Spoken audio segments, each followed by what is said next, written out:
Hi everyone, my name is Hitesh and welcome to my YouTube channel, of course, Brew with Hitesh. I see the last video got very good traction and I got 52 subscribers and I love it that people have seen the complete video and people are appreciating it and which motivates me to make another video for this channel. But today we have a guest who's a dear friend, Roshni. Hi Hitesh, hi everyone. Yeah, so Roshni, Curious Roshni is what we're going to refer to her throughout the episode. You will know why. So Roshni asks a lot of questions, and Roshni is a regular here. She comes to the cafe very often, and she's been coming from 2019 when we had a small cafe earlier. Yeah. So Roshni always used to just go for her staple tomato basil and cheese Maggie. But Roshni, when she did find out that we also make amazing coffees, she wanted to also learn coffee. So, today we'll make a Flair 58, we'll use a Flair 58 espresso maker to pull espressos while Roshni here asks me a lot of questions and also learns how to use a Flair 58 espresso maker. Okay, before we start, Yes. why did you get into coffee? What made you get into this? Good question, Roshni. So it was COVID, and a lot of things happened in COVID to a lot of people. Babies were born, uh, COVID puppies were adopted. Another hobby for me was adopted, which was coffee. So, like a lot of people, our cafe was closed. We could not come to the cafe every day, cook food, and serve because people are not coming out of their houses. So, I was sitting at home. I ordered an AeroPress, if I'm not wrong. I ordered an AeroPress, had no idea how to use it. So I enrolled for a small crash course. These people called Shades of Coffee. They're based out of HSR. So I did a crash course, learned a wee little bit about coffee. And then that's where my interest sparked, and I got more interested. So I ordered another French press, started learning more and more about coffee. So this was back in 2020, around June, is that. So that's how I got into coffee. And of course, we had a cafe, so we thought might as well start serving good coffee, fresh coffee at the cafe. So that's how I got into coffee. Nice. After I've had coffee here, you have ruined it for me. This I is not a can't have promotional it video, anywhere Roshni. else. Thank you so much. She loves coffee here, but it's okay. You get good coffees everywhere. Probably you will make good coffees. No. Once you drink here, it's ruined. Trust me. Thank you so much, Roshni. Thank you. So, do you know what this is, Roshni? As I said, it's a Flair 58 espresso maker. Okay. Okay? Or shall we say espresso maker? People always, these coffee enthusiasts are Yeah. always putting down people who say espresso. Exactly. Because it is actually not espresso, but I like to think that this is the fastest the coffee can be made. So might as well call it espresso for fun sometimes. Yeah. So this espresso making machine, as you might be surprised that there's not a big machine here, which is traditionally in cafes there are espresso machines. Yeah. I would love to buy one. It's a little expensive though. I would love to buy it someday. But for now, we're managing with the Flair 58 espresso maker. And this is a lever machine where you put in coffee. And unlike the machine, you press this lever to get the same pressure. So that's where the word espresso comes from. You press this lever to get a certain pressure. And with that pressure, the espresso is extracted. The coffee is extracted. And that coffee is called espresso. Got it? Yes. Yes. Is it hard to use? Is it like, do you have to go work out in the gym to be able to use this? No, you can pull 10 espressos every day. That's a workout, I think. So you got your answer. Yeah. So it's the problem is not pressing it. That's relatively easier compared to a gym workout, but it's the consistency. Like someday, if you have a shoulder pain or a hand pain and you're not feeling like pressing as hard or you cannot keep the pressure steady, that is when the espresso might be ruined. So it's the consistency of the pressure that makes a good coffee in this espresso maker. Got it. So what we do need for making coffee in this, we need a grinder, of course, to grind the coffee and to grind the coffee to a fine powder. And then we need a weighing scale to weigh how much coffee are we using in the basket and how much coffee are we extracting.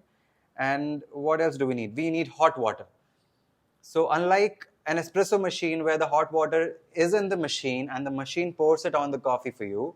Here we need to externally pour hot water inside, right here. Okay, okay. So we need a kettle for hot water, we need a weighing scale, and we need coffee. Okay. So we are back. We ground some coffee, and now let's prepare the puck. This is called the puck preparation or preparation of the puck. Now you might wonder, what is a puck? So when the coffee goes in this basket, it has to be prepared in a certain way that it's level, it's evenly distributed throughout the basket, and when we pour water from top and we create the pressure, each and every particle of that coffee ground gets extracted evenly. So that's called a puck preparation. For that, first we are going to use this thing called WDT. Looks like a head massager. It is like a head massager. It is actually, you know what, I'm massaging the coffee. Okay. And why do I say that? Because I'm literally gonna make love to the coffee when I extract the coffee. If I'm any harsh on this coffee, it's gonna give me all bitterness, bad tasting stuff. Which is why I'm massaging the coffee. So all the goodness comes out. Now we know why some coffee tastes so bad. Yeah. So this thing is called a WDT, a Weiss distribution tool. It breaks all the lumps which are formed after grinding the coffee. Okay. Then I'm going to distribute the coffee evenly, like level the coffee evenly.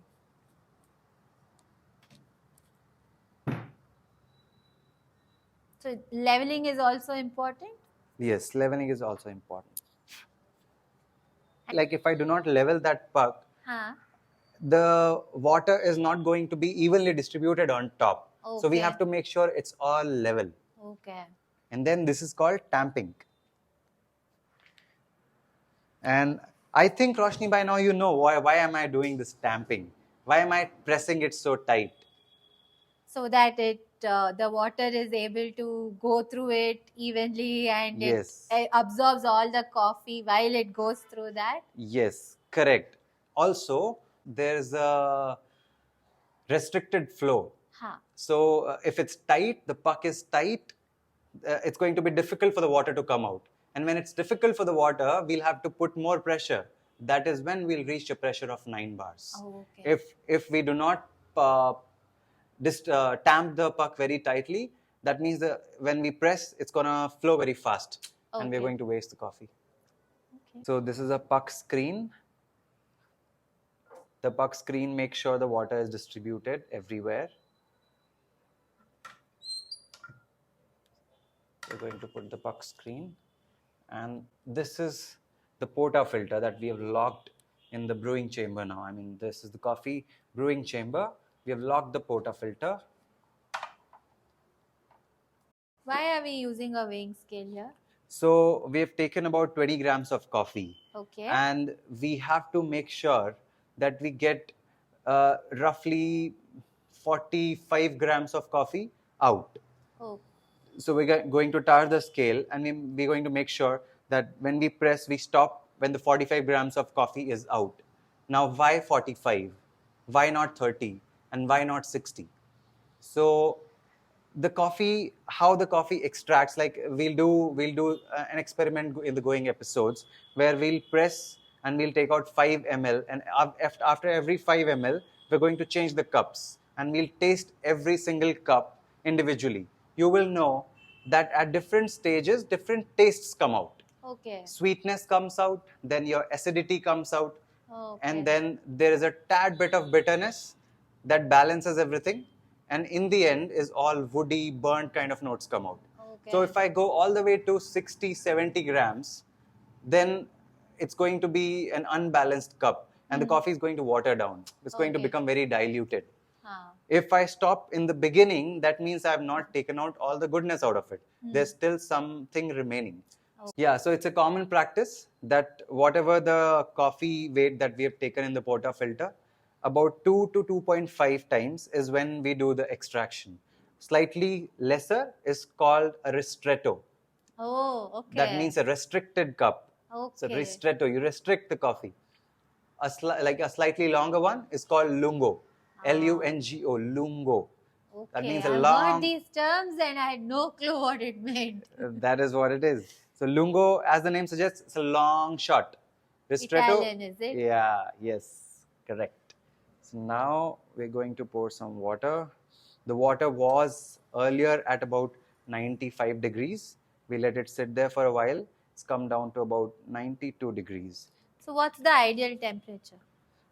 For an espresso machine, there are different settings. For the kind of coffee that we are using right now, the coffee bean, we're using a 92 degrees temperature. Okay. Now we're going to press this lever. As you can see, the espresso is coming down. Yeah. Guys, I'm so sorry. You cannot see the espresso flowing down. My mouth is already watering looking at that. Okay, tell me, Roshni, when should I stop? When it reaches 45, it's still not there yet.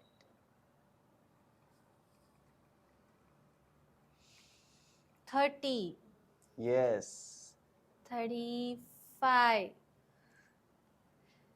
It's like a countdown. Yes, almost there. I can already smell it. Yes, So smells good. so good. Whoa, you stopped exactly at 45. Wow. 45, yes. So that is 45 grams of espresso right here. Wow. We pulled an espresso using a Flair 58 espresso maker. After finishing the espresso, this is what we discard. So this is the long, when you do a lungo, you press a little more. This is that coffee, plus a little bit more. So I need you to try this and tell me how does it feel like. Okay. Like what kind of taste do you think there is in this? You want to use a spoon? Yeah. This also smells good. Smells good, yes.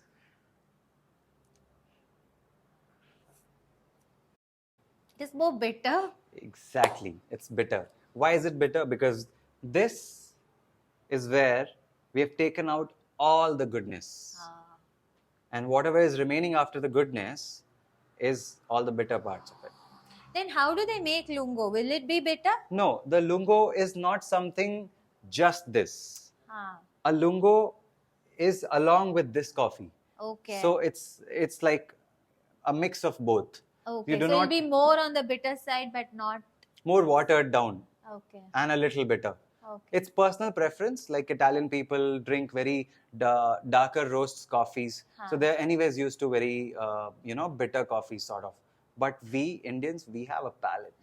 Our palate is way advanced. We like good coffees. So, no, discard it for me. So this was a good episode, I hope. And please let me know if you guys enjoyed it. And do drop into Blue Wagon to try This the is not a coffee. promotional video, guys. No. Go. You call Roshni. Roshni will take you out for a coffee. Yeah, I'll bring you here for a coffee. Anyways, this was nice. Thank you for being here, Roshni. We would love to have you again, provided you want to learn about more of the equipment. I want to try it next time. Awesome. Awesome. You want to brew a Flair 58 yourself? Yes. So in the next episode, we have Roshni making a Flair 58 or making a mess out of this entire situation. That is, I think, more likely. So thank you, guys. If you have more questions in detail, like you want to understand these concepts a little more in detail, and if you think I should be making elaborate videos or maybe short videos about individual concepts, please let me know in the comment section. And it was lovely to shoot this episode. This is again mostly no edit, mostly single take. But as we grow with the channel, we'll improvise. And hope to see you again. Thank you so much.